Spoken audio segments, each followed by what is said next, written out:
Hey everyone, thanks for joining me today. We're diving deep into a topic that affects everyone.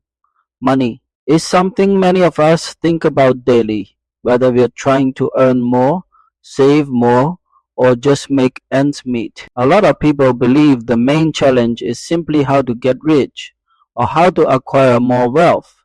They focus solely on increasing their income. But what if I told you that the primary issue isn't acquiring money, but rather the ability to manage it effectively? This might sound counterintuitive, especially if you are constantly thinking about how to get rich quickly. But let's look at some powerful examples. Take Mike Tyson, for instance. He earned hundreds of millions of dollars during his boxing career, a truly vast sum of money that most people can only dream of. Yet, despite his immense earnings, he famously went bankrupt. How does someone who makes so much money end up in that situation? It wasn't because he didn't acquire wealth. It was because he couldn't manage it. Or consider the current financial landscape in many Western nations. We're seeing historical highs in credit card debt. People are earning more, often working harder, but still find themselves struggling under a mountain of debt. This isn't just about low incomes. It is a widespread issue affecting people across various income brackets. These examples should prompt us to reflect on our own personal attitudes towards money. What do you truly believe about money? Is your focus purely on how to get rich by increasing income? Or do you also think about managing what you already have? Let's first clarify what money actually is. Money often gets a bad reputation. You might hear people say it is inherently evil or the root of all problems, but that's a misunderstanding. Money itself is not good or evil. It is a tool. It is a medium of exchange, yes, but more importantly, it is an expression of value. When you earn money, it's usually because you've provided something of value to someone else. When you spend money, you are acquiring something you value. Moral choices, whether they are good or bad, are independent of money itself. Money simply amplifies what is already there.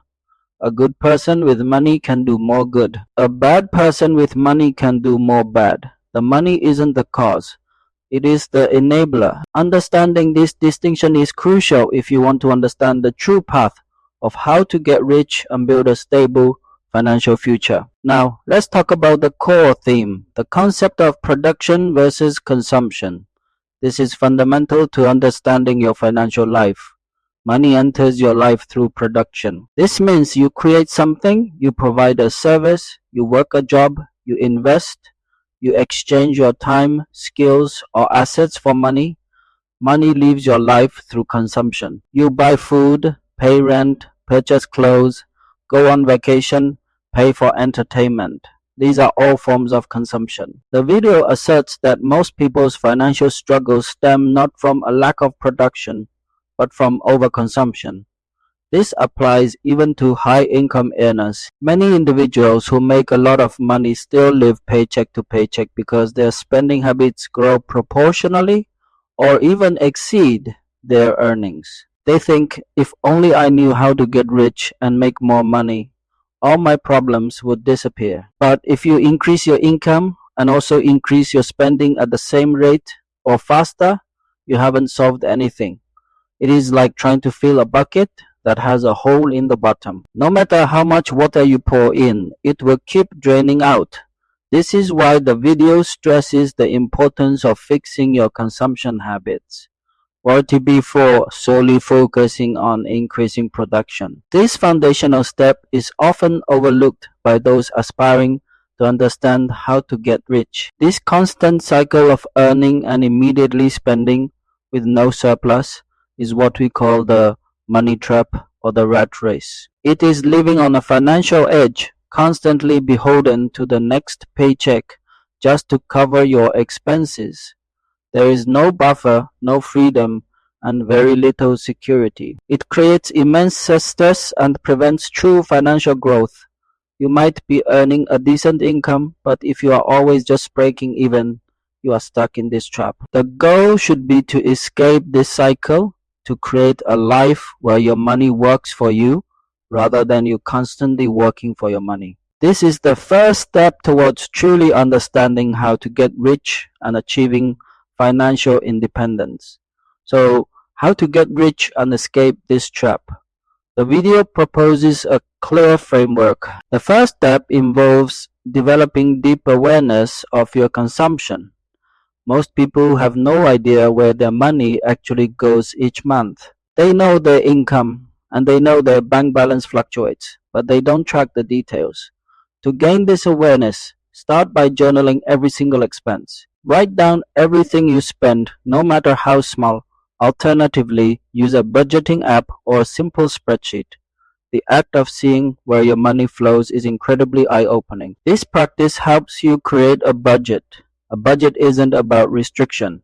It is about giving every dollar a job and understanding your financial landscape. The ultimate goal here is to learn to live survive below your means. This means spending less money than you earn consistently. This is the bedrock of all personal finance. Once you're consistently living below your means, the next crucial step is establishing an emergency fund. This is a dedicated savings account specifically for unexpected expenses. Think of it as your financial safety net. Life is unpredictable. Car repairs, medical emergencies, or even a sudden job loss can hit anyone. Without an emergency fund, these unforeseen events can derail your finances completely, forcing you into debt or depleting your long-term savings. Having 3 to 6 months worth of living expenses saved in an easily accessible account provides immense peace of mind and financial resilience. This is a practical, immediate step on how to get rich securely rather than just quickly. We also need to recognize the powerful cognitive biases that often drive overspending. Understanding these can help you counteract them. One significant bias is called hyperbolic discounting. This means we tend to value immediate gratification much more highly than future rewards. We see that new gadget, that tempting vacation package, and we want it for now even if saving that money would benefit us far more in the long run. The present desire often overpowers our future financial goals.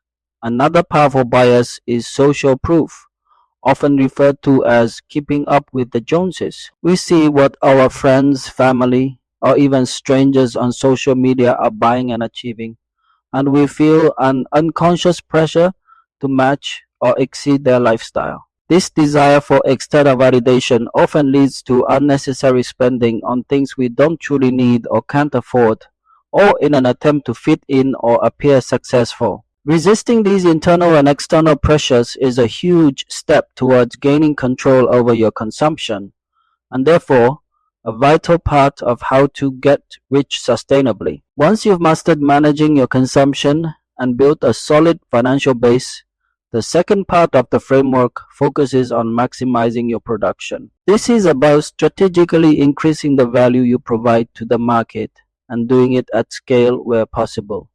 The more value you offer, the greater your potential for income. There are several powerful avenues for this.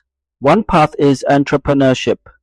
Starting your own business allows you to identify a problem, create a solution, and provide value directly to customers. This gives you direct control over your income potential and can be incredibly rewarding. It's a direct answer to how to get rich by creating something new. Another avenue is leveraging your existing skills for mass content creation. Platforms like YouTube, where this very video is hosted, are excellent examples. If you have expertise in a particular area, 5D, whether it is cooking, coding, teaching, or art ID, you can create content once and share it with thousands, even millions of people globally. This allows you to scale your impact and your earnings significantly beyond what a traditional job might offer.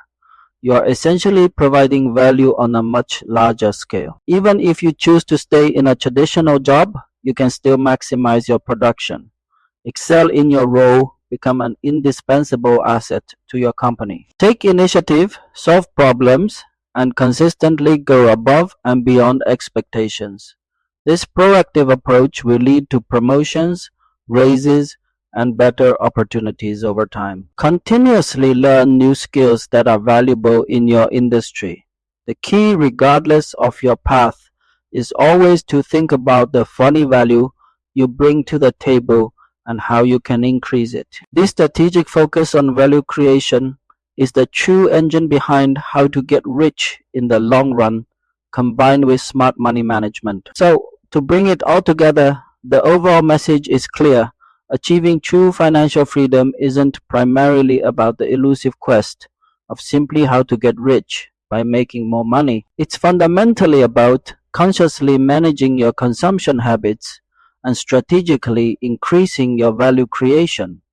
It is a two-pronged approach. First, you build a strong foundation by understanding and controlling where your money goes, living below your means, and securing an emergency fund. Then, and only then, do you effectively build upon that foundation by maximizing your ability to produce and provide value. This journey requires discipline and awareness, but it empowers you to take control of your money rather than letting your money control you. It is about building a secure, prosperous future, one conscious decision at a time.